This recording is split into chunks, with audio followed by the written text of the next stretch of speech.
stage here at Word on the Street. This is our culminating panel for Word on the Street. Thank you so much for being here.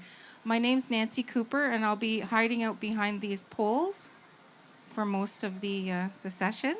I wanted to just start off by introducing myself. I'm Nancy. I'm from the Chippewas of Rama First Nation in Southern Ontario. And I am on the board of directors for Word on the Street. So on behalf of the whole organization, I welcome you and thank you for being here. I'm really fortunate today to be able to host Storming the Stage, the legacy of Lee Maracle. As you know, Lee left us to begin her spirit journey earlier this year. And the three authors I'll be speaking with today have long and historied and storied relationships with Lee, and they'll be speaking about that. But they'll also be speaking about the books that they have recently published. They'll be doing some readings from the books and hopefully answering some questions.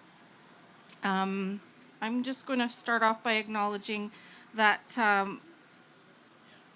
Mother Earth gave us this beautiful day and all of creation to do with as we will in a responsible and good and kind and loving way. So ponder that as I do every day. So we have two live authors. Well, we have three live authors, but two that are actually here in person. Well, yeah, the one we're talking about it has passed, but we have Shannon too. Shannon is joining by video link. Shannon Webb-Campbell is a member of Kalapu Mi'kmaq First Nation. Her books include Still No Word, published by Breakwater in 2015. I Am a Body of Land, published by Book Hug in 2019. And Lunar Tides, also published by Book Hug in 2022. That is this book. Shannon is a doctoral student at the University of New Brunswick in the Department of English and the editor of Visual Arts News magazine. She lives and works in Kajipuktuk or Halifax, Nova Scotia. So welcome, Shannon. Over to my far left here is Cody Caetano, author of Half Bads and White Regalia. And that is this book. Just realized I don't have yours to hold up. Will you hold it up when I... Okay. Cody is a writer of Anishinaabe and Portuguese descent and an off-reserve member of Penei Mutang First Nation. I apologize to all the residents of your community for the mispronunciation. He has an MA in creative writing from the University of Toronto, where he wrote this memoir under the mentorship of Lee.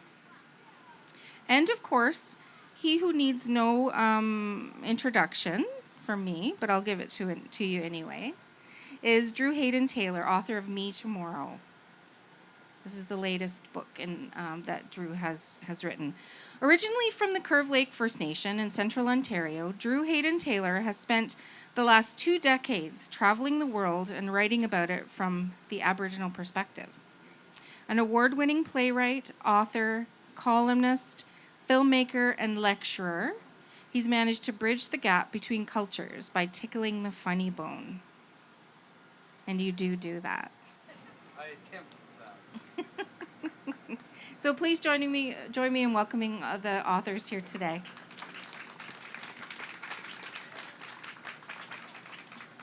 Okay, to start off with, I'm going to read a poem by Tennille Campbell, and you'll see why I'm reading it when I ask my question. We aren't all nice aunties, open arms and kind smiles. We don't all bake bannock, keep secret stores of dry meat and fresh blueberries. Some of us are called mean. Our tongue spares no one. Fools tremble before us. Some of us are called city. We live under skyscrapers, walk in ivory towers with ivory people. Some of us are too much, too loud, too real. It's hard to take our love. But an auntie is an auntie, and the mean ones tell truth you don't want to hear. And the nice ones hold you when you break, and the quiet ones keep secrets whispered in the dark. And the loud ones match your wild stories, and the elderly ones watch us all, remembering the aunties who came before. And that's by Tennille Campbell. So my question for the three of you right now is, what kind of auntie was Lee to you? Shannon, do you want to start off? Oh, the fierce, loving kind. She was an incredible auntie to me. She picked me up in a tough moment, dusted me off, and then taught me what to do and taught me what not to do. That's wonderful. Thank you. Cody? Thank you for that question. It's a great question. For me, Lee was very much I'm going to echo doubly what Shannon said. She was very ferocious, and she was very much a kitchen table kind of auntie who didn't make me feel, when I was in the space with her, any less than, and constantly enshrined room for me. And she was ferocious. She would tell you if you were, BSing her, and she could pick up on that really quickly. And she had a very astute sense of when you were giving an answer to a question she had asked, and it wasn't the right one, and it wasn't one that necessarily was the one you were meant to give her. And for the brief time I got to know Lee, she was always someone that made me feel very loved and advocated for. Thank you. How about you? Well, I agree with the poem that Lee never made me Bannock. I don't know if she ever made Bannock. I don't remember any Maracle Bannock. But I've known Lee for 30 years, and I've known her in every capacity as an up-and-coming young writer 1,000 years ago. She was an actress in my plays, and more importantly, she was a good friend. She was a wonderful friend. My partner and I saw her, I think, a couple days before she moved back to Vancouver, about a month before she passed, and she was. Here's your non sequitur for the day. In the first century of the Roman Republic, there was a general called Sulla. And when he died, there was a phrase used to describe him. Never was there a greater friend or worst enemy. Because, as you said, Lee could be brutal. Lee could be in your face and say, this is wrong, you should know better, do it better. Or she could be your best friend and urge you to do better. And that's the way I always remember her. I've never worked with her. Actually, I'm actually wrong. She has an essay in here, Me Tomorrow, and she has an essay in one of my earlier books about a book exploring Indigenous sexuality called Me Sexy. So she wrote it. You're in that one. That's right. You're in that one too. Hers is a little interesting because this is one of those things. Lee was an iconoclast. She was a contradiction. There's so many different things about Lee that she was a great supporter of Indigenous rights, of women's rights, all these things. But all this knowledge she had, was willing to share, came from personal experience. She was an academic, but her experience was not just academic. In her essay in Me Sexy, she wrote about when she was in her late teens, early 20s, as a way of making money. Back in the 60s and 70s, she used to dance in a cage, in boots and a miniskirt, one of those 1960s, early 70s disco things that would come down, and she'd be dancing. So she learned about life from so many different angles, and it showed in who she was. I can't unsee that image now. I wish I could see it. We know her as the elder, sort of this, but people aren't born elders. It's a journey. It's very true. Yes, that's for sure.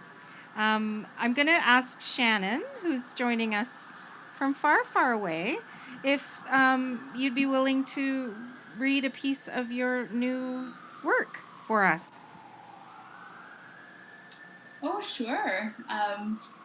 I actually am going to maybe read one or two from I'm a Body of Land just in honor of Lee and working with her, and then I'll read a couple from Lunar Tides, if that's cool. Definitely.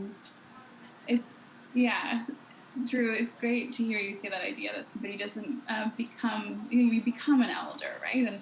And I think I've had a few nice moments with Lee that her and my father had a little connection, and I got to see, not the cage dancing Lee necessarily, but an element of her, and it was beautiful to witness.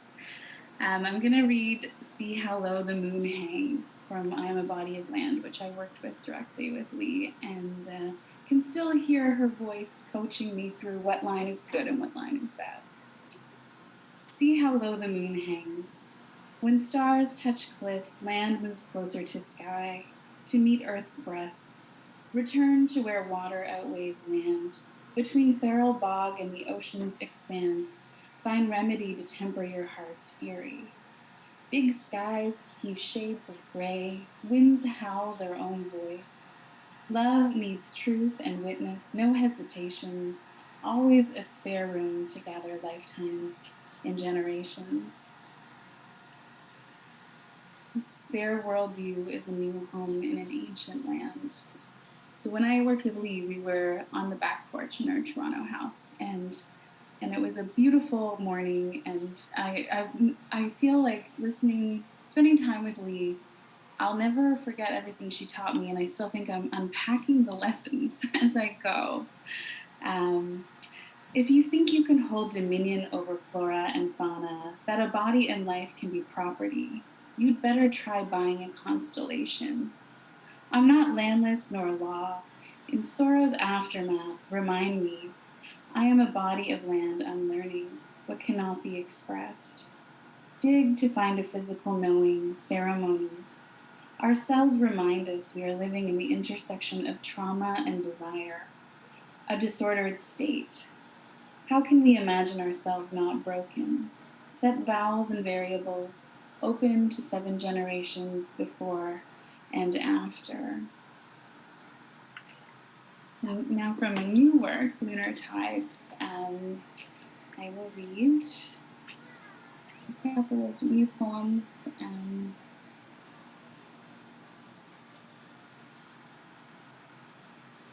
Ecology of Being, which recently became a classical music suite with duo concertante out of Newfoundland. You're getting the stripped down poem version, but there's a beautiful violin and piano on Spotify. Ecology of Being. In this thinner air, there is no need to ingest crystals. We are surrounded by the boreal forest at the breakdown of natural order. Within the great chain of chaos, we exist as intervention between land and sky, only to return from a journey to a place of familiarization. Forgo the power of selfhood. Pain is singular. It triggers memorable experiences if you embody new occult poetics. Between the self and this other thing, make a clearing to find meaning, travel to trembling aspens, and come upon medicines. We remember this leaf make connections, experience seasons at their breaking point, and reinvent our skin cells.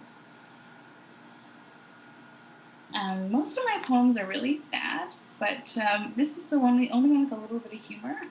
And I was thinking of Lee earlier, because she used to say something to me like, what exactly are you trying to say in this poem? And this one, I think she would laugh at. Tides. Are whales deep thinkers? Ask the tides that chart the rise and fall on August's fullest lunar night, when the fish are jumping and your moon's bleeding. Tell me the answer at high tide. I'll ask you again at low tide, 6 hours and 13 minutes later, to see if you mean it. Come back to the same spot. Ask the moon what day it is. We're 24 hours and 52 minutes into a tidal rhythm. Tell me about the whale carcass, whose rotting body has washed ashore. Harbor locals walking around holding their noses. Circle back and plant some cedar. It takes a village to dispose of a dead whale. Their bones shipped away to a museum. Tell me the question at high tide. I'll answer again at low tide. 6 hours and 13 minutes later to see if you remember. If whales are deep thinkers, do they know it takes 1 day and 52 minutes for a point on Earth to be noticed by the moon? Humans believe logic is time. We're all shift workers here on the lip of Atlantic. I'll just read one more from Lunar Tides. It's been such a pleasure to, I feel as a person who's ever been like zoomed in and hovering above people. It's very strange, guys, from my angle, sorry. So read.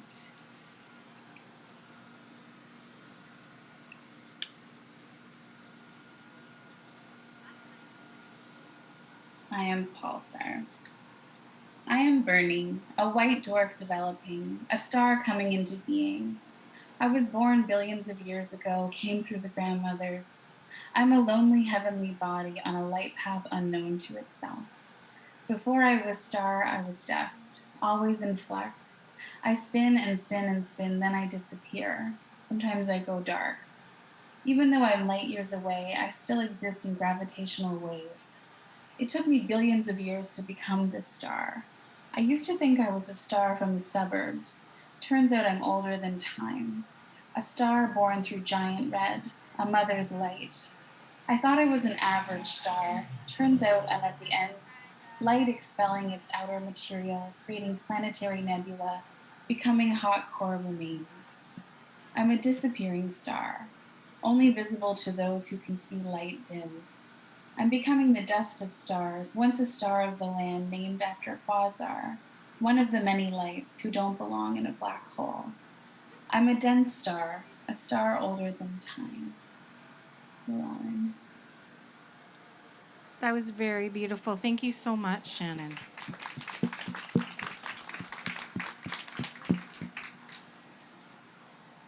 Drew, can you tell us about your new book and maybe read a little bit about it? I'm sorry. Yes, this is one of the things that's happening that's very fascinating in contemporary Indigenous literature is a lot of Indigenous authors are beginning to embrace and celebrate genre fiction.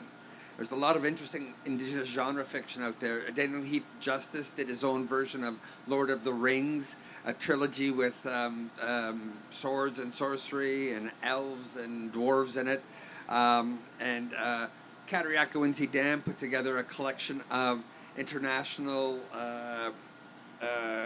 Indigenous erotica, which I like to think as 50 Shades of Red. I mean, Tom King, when he's not doing award-winning fiction, nonfiction, he writes murder mysteries, etc. But the big explosion, I guess you could say, in the last 5-6 years has been Indigenous science fiction. I did a book of Indigenous science fiction. Wabagisha Grice did one. Sherry Demerlane did one. Down in the States, one of the best ones down there is a woman named Rebecca Roanhorse did one, etc. So I became intrigued with the idea of Indigenous science fiction. So I did a fiction book on it, and then I decided to do a non-fiction book exploring the concept of Indigenous futurisms. I do a series of books every couple of years that sort of explore and deconstruct different aspects of Indigenous culture.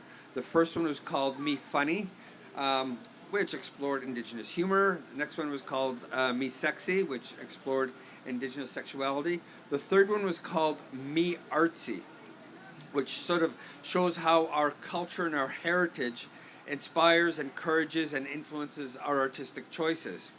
And then this one called Me Tomorrow, about Indigenous views of the future. And in it, there are a number of different people from different aspects of Canadian society and from the four corners of Canada who I contacted, all who have something interesting to say about where we are going. And in fact, one of the people in there is Autumn Pelche, the young teenage water walker. I got her to write a piece on where she thinks the world will be when she's a grandmother, and what when she's looking out of her window and seeing her her grandkids play? What will the world be like then? And so there's essays here on where our language will be, politics, business, culture, etc. All these different aspects of Indigenous culture 10, 40, 100 years in the future. So I'm just, I've basically told you everything about the book, but I'm still going to read the introduction. So I'll be repeating myself slightly. These are changing times. For the first time, robins are appearing in the Arctic. Indigenous languages, once on the verge of disappearing, are now being strengthened via apps on cell phones. There's even been an Indigenous astronaut. Once thought of as the disappearing Indians, it's comforting to know that we haven't quite disappeared. In fact, we are more visible and vibrant than ever. More interestingly, we have adapted to pretty much everything the dominant culture has thrown at us, and even better, persevered. Welcome to the fourth in the Me series, a collection of books exploring various aspects of Indigenous life. In past volumes, we've delved into the concepts of humor, sexuality, and how our heritage inspires and encourages our art forms. That was the past. Now we're going in the other direction. Me Tomorrow is a foray into what the future might hold. Within these covers are essays by individuals who are talking loudly and proudly about our future. There's frequently this impression that Indigenous people are always looking backwards at what we're trying to get back or reclaim. This book turns that lens around 180 degrees. The contributors are looking at where we will be or should be in the near future. You, the reader, will get a sense of pride as you read the contents of this book and possibly wonder where you might fit in the future. Coming from the four directions, our elders, academics, youth, artists, politicians, et al. Have something to say. Perspectives range from politics to environment to education and so many more. Our world is a complex one, and what's in this book is just the tip of the proverbial iceberg. As the saying goes, you cannot know where you are going without understanding where you've been. So the people who have envisioned the future have filtered their understandings through journeys their ancestors have already made. That's what makes this book so cool. With that said, I hope you will find these experiences, these stories, these hopes, as fascinating as I have. I am so honored to have gathered these knowledgeable people together. Tomorrow starts today. Thank you. I'm going to have to pick that up. I wondered if Christmas is coming. I wondered if you could take your glasses out again and maybe read a page of Lee's essay. I can do that. I have to find it first. Give me a second. Talk amongst yourselves. Okay. For those of you who were fortunate enough to have met Lee, she had a booming laugh. You knew when she was in the room. You knew when she was in the building. Oh, yeah. Yeah. Okay, her essay is called We Appear to Have Fallen on Dark Times. Given the 2020 American elections and the attack on the White House in early 2021, which was the response to the right to a democratic victory in the Senate, Congress, and the presidency, it seems stability may not be the order of the day these days. To paraphrase Frantz Fanon, who said in Wretched of the Earth, that just as soon as the darkest times are upon you, a new movement arises to pull you out of your oppression. It seems America is falling into the darkest of times. I mention this because so much of what happens in America affects what happens in Canada. And of course, we are responsive to what happens in Canada. We appear to have fallen on our dark times. There have been dire warnings about the extinction of Indigenous language and culture for some time now, at least since I was a teenager. I know we are in the midst of a cultural revival amongst the Salish people, which began with my bringing back some of our ceremonies in the late 1970s and 80s. This led to the revival of song and then language. What does that mean for the next 100 years? First, For the past 100 years, we have endured illiteracy and a great lack of oracy. We have been remedying both of those things in equal measure in the past 30 years with great vigor. 100 years from now, our languages will be spoken not just by Indigenous people, but by Europeans as well, if universities and schools have their way, as our languages are open to anyone to study. It will be difficult for us to accept this level of sharing, but in the end, the culture requires it of us, and so we will. We will become the sharing people we once were. Oh, that's wonderful. Thank you. She was an academic, a philosopher, an elder, a great, great thinker, and a wonderful mom and granny, too. So I love that. Don't forget writer and actress. Well, writer and actress, of course, yes. One of the very first Indigenous writers to be published in Canada. 75, wasn't it? 1975, I think, was. Her and Maria were Maria Campbell were one of the first two to be published. So she's left a huge wake behind her of ripples that will continue down through the years. One of those ripples is Cody. Cody is a brand new author. His book just came out last week, and I was teasing him earlier because he just got interviewed by Sheila Rogers. So yeah, excuse me.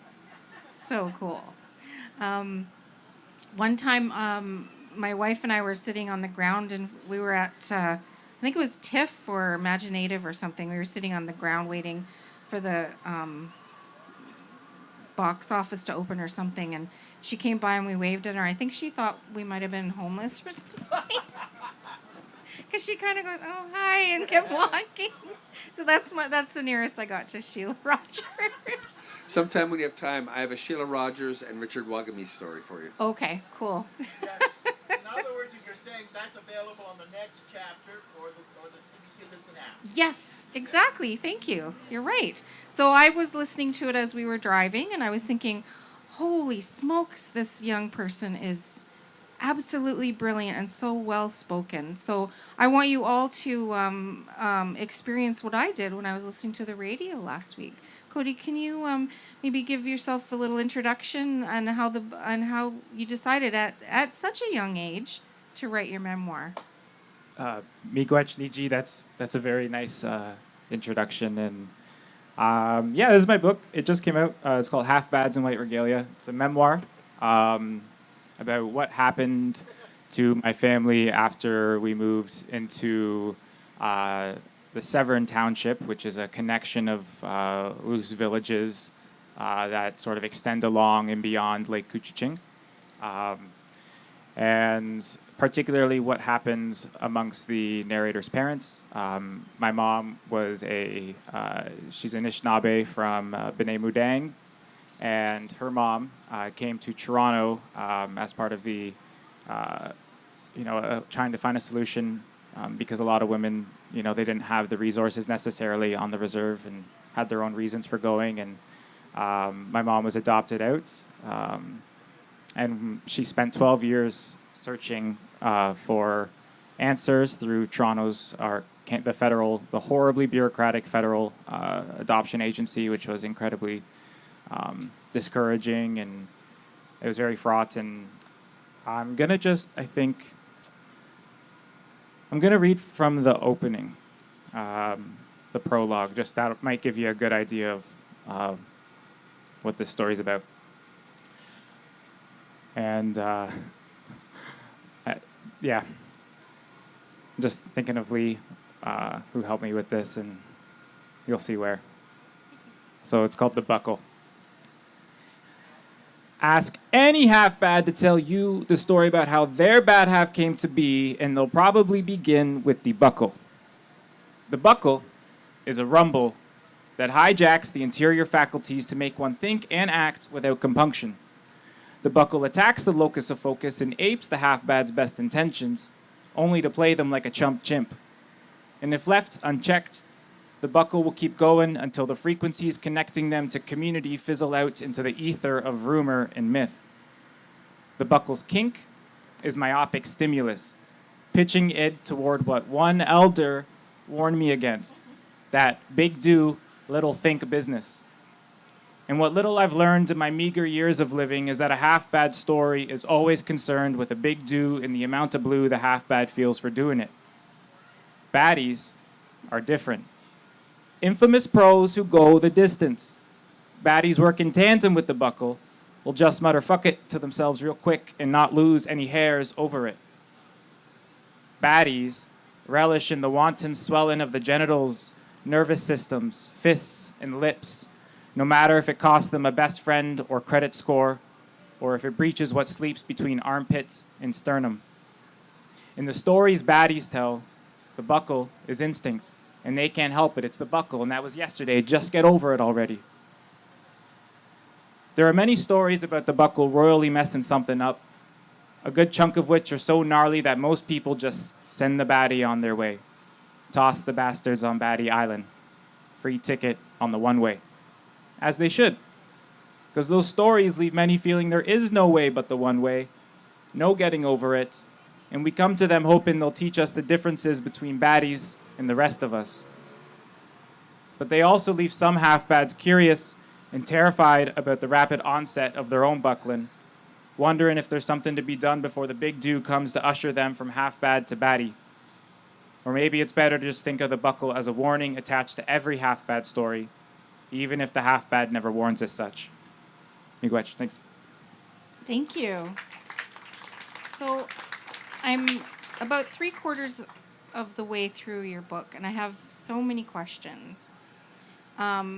But I do want to encourage everyone to get a copy of everyone's books. The authors that are here with me in person are asked to go to another story just down the way a bit after we speak, and they'll be signing books for you if you like. And then those books will be worth a lot of money one day on eBay or Facebook Marketplace.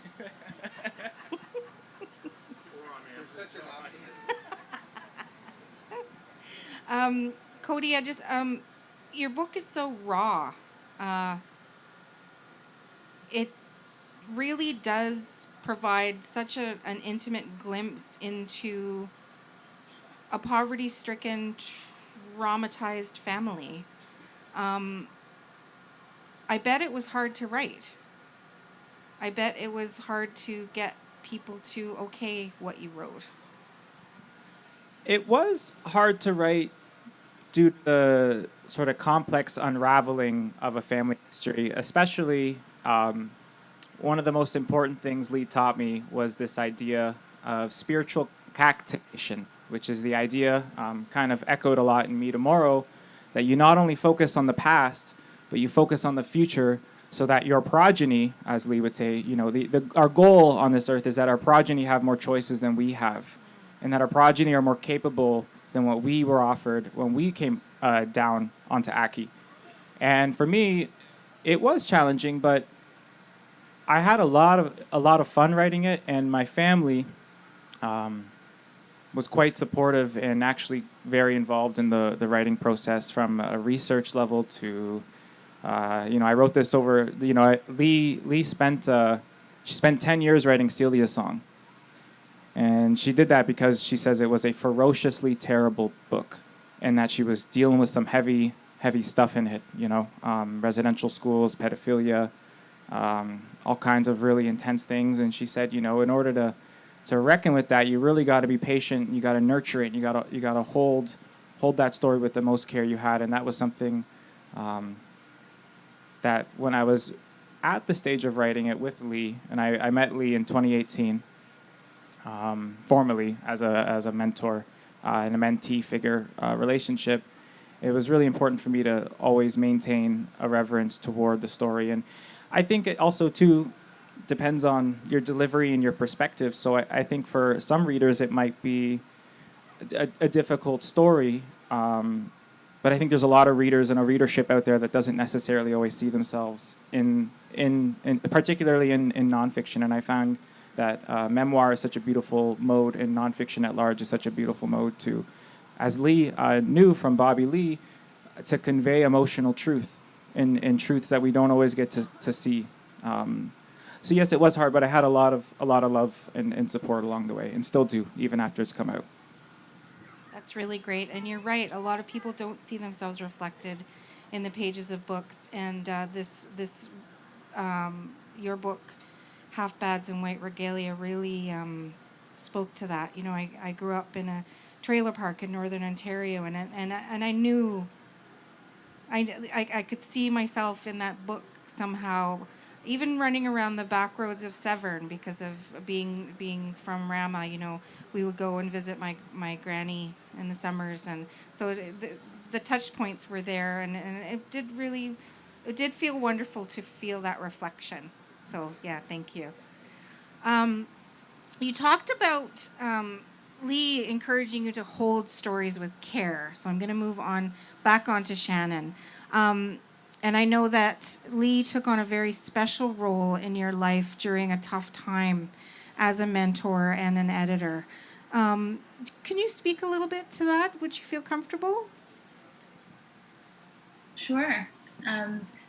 Well, I mean, so Lee and I met. I had put out a book called Who Took My Sister, and it reached Indigenous protocol.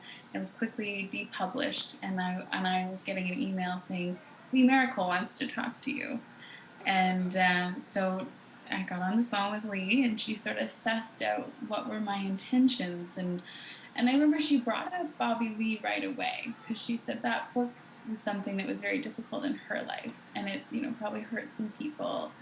And of course, that was not her intention. And she really wanted me to realize that this thing that I had done wrong was wrong, but also it can be fixed, or you can make amends and apologize. But also, she wanted me to get back to the writing. Like, what is it you want to say here? And you know, I think her act in that moment, I just keep thinking back to how incredible it was, really, to kind of land on her doorstep in a way. And with that ferocious love and that ferocious brain of hers, she was so quick to kind of to care, and also grab me by the shoulders, saying, like, what is it you want to say here? And so that, you know, the process of becoming I'm a Body of Land was also really me trying to find my voice in a myriad of voices that I was kind of drawing from. And yeah, does that answer your question?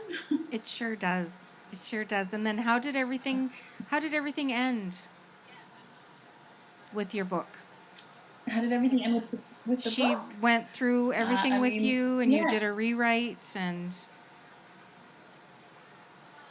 Yeah, we did a rewrite. I you know, came over to the porch because at one point she was frustrated by my emails, and it was easier to sit in person, and we spent the day together going through the poems line by line, which was amazing. And Columba was there and just kind of nodding her head in sympathy all along, like, you're not the only one who's ended up here on this porch. And then the book came out, and then I had a really lovely journey with Leah. She put out Hope Matters, and we got to read in some cool places in Toronto and out west and in Montreal, and for a little while I got to be in her orbit, which was such a gift. I can't get over how grateful I am and humbled, really. oh, thank you. And that was some orbit, that's for sure. I got sucked in a couple times too, and spit out just as quickly. Yeah, give a note. You're thrown in the orbit and tossed out, and then brought back in. Exactly. Thank you very much. So Drew, I know that you, both you and Lee share something in that you both have worked within the academic institutions as a writer, mentor, as a teacher. Go ahead. Well, I peripherally. I mean, Yeah. I've never been to university. I have a diploma from college. I've been writer in residence at several universities, but I've never really considered myself academically based or inclined. I really hate to break it to you, but as being a writer in residence, you have helped to mold and help other people who on their writing journey become who they are, and that I'm is going to what have to ask for proof on that. PubMed. Club look- Med? PubMed. We'll just look up on PubMed. We'll get some proof. Okay. What I was trying to say is that both you and Lee have mentored many a student over the years through your work as being writers in residence. And that's no small feat. That is people who are, I look back to my own experience in university finding myself, finding out who I was, because I grew up not knowing really what it meant to be who I was as an Indigenous person. And she has, and you have helped people on that journey. And I just wanted to acknowledge that, because I know when we get together, we tease each other and, call each other down and stuff. But I really did want to acknowledge that important work that you've done and that she did over the years. People came searching. Yeah, she predated me. She made the way in the snow, and I followed. And I wasn't even, like, when I first started out 1,000 years ago, I wasn't even aware of the struggle. I mean, I was when I was a teenager. I decided I wanted to be a writer, but we weren't studying any Native authors in school, and I'd go to the library, and all the books on Native people were written by white people, and they were usually anthropological or archaeological or stuff like that. So I wasn't even sure we were allowed to write, right? And I remember asking my grade 11 English teachers, is it possible to make a living from creative writing? And he looked up from his desk and said, no, not really. All right, so I didn't end up becoming a writer until my mid-20s. But yeah, I wasn't aware of the struggle until I met people like Lee, like Jeanette Armstrong, like all the people you were mentioning, and I realized that a battle preceded me. I'm here because of that battle, and the battle continues, for lack of a better term. I don't think it's a battle that'll ever be won. It has to be constantly fought. That's for sure. And I just wanted to point out, I in my other job, other than moderating panels of amazing authors, I coordinate a National Book Award for Indigenous authors. And this year alone, we've had over 75 nominated titles for books that were published in 2021. I was having a conversation with Armand Rufo. Just in Rama, we were in Rama this week, and there was an Indigenous Authors Festival there. And we talked about when we started out our journey 30, 20 years ago, we could keep up with all the books being published out of the Native community. We can't do that now unless that is your job to read. It's my job. Yay! Yeah, I can't read all the books coming out, and so I sometimes will pull out a book that came out 2-3 years ago, and I'm behind the times with it. But at least I'm here. I'm reading it. I will get to it, just because there's so many of those books. There's so much Canadian books in this era of this. It's still nice to know that you can crawl inside a book and forget time. Oh, definitely, yes.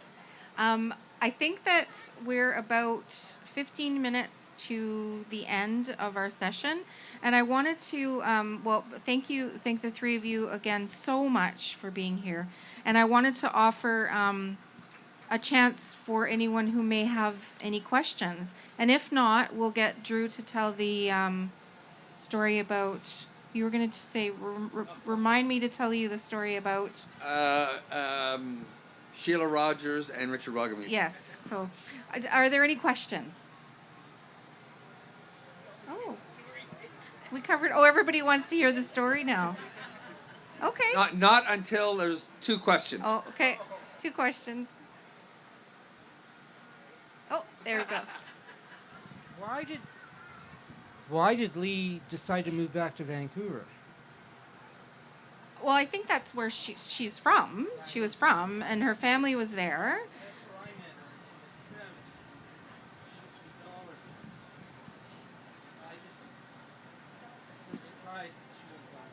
I think she was just returning home, and I do believe we were at her house when they were packing up the house, and I think Janine, didn't they give us a bunch of stuff? Here, take this home with you, like lighting and stuff. Like we ripped all the copper out of the house. I think she was returning home, and I do believe she had a project or two that she wanted to do back home with her family, because her daughter Kalumpa was moving back with her. I'm not sure about Tanya, but I think she had things she wanted to do there that she couldn't do here. She'd done everything she wanted to do here, I think. Thank you. Is there another question? Another question? One more. Oh, okay, great. Is this story one that I've heard about underwear? That's the one.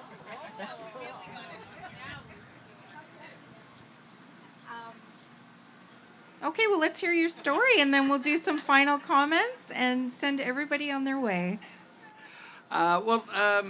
Sheila and Richard were very close friends. Richard used to go and stay with her on Gabriola Island, I think, because she has a lovely little studio there, and that's where she would do her recordings, in the studio. But it was also had a bed and a bathroom, and that's where her guests would stay. So Richard would go and stay there, and I went to visit her once. I went and stayed there once, and of course I was on a different time thing, so I was like up at 6 o'clock in the morning, wandering around while everybody was sleeping. But I stayed there. I was interviewed. It was a great time. And then I left and I came back to Ontario, and she sent me an email, and she said, Drew, did you leave anything behind? Not that I know of. Why? And she says, well, we were cleaning up the room, and underneath the bed, we found a pair of black men's underwear. Are you missing any? Black men's, and I don't think I'd unpacked yet. I went through. I said, no, everything I have, I'm intact. I don't have it. And then and she said, oh, and then she went away, and then she phoned me back. She emailed me back a couple days later and said, mystery solved. It's Richard's. He was here about a week or two before you. Stayed there. And evidently, it fell out of his suitcase, got kicked underneath. So I now have a pair of Richard Wagamisa's underwear. So, not to be outdone, I immediately got a clean set of my underwear, put it in a package, and couriered it to her. So, Sheila Rogers is beginning to put together a very pristine collection of Indigenous male authors' underwear. That is a very niche kink, but okay. Oh dear. Okay, well, I asked. Okay, so I think we're almost at time.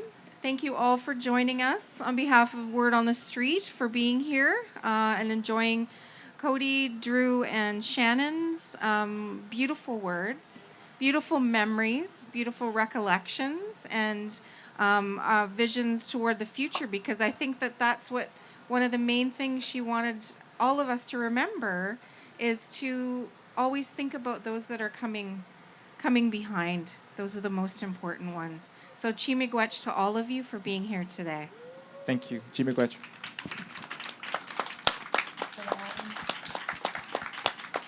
So the authors will be, well, Cody and Drew will be at the Another Story book table, just right there, if you want to go grab their book and have a little chat. Have a great afternoon, everybody. Thank you. Thanks, everyone.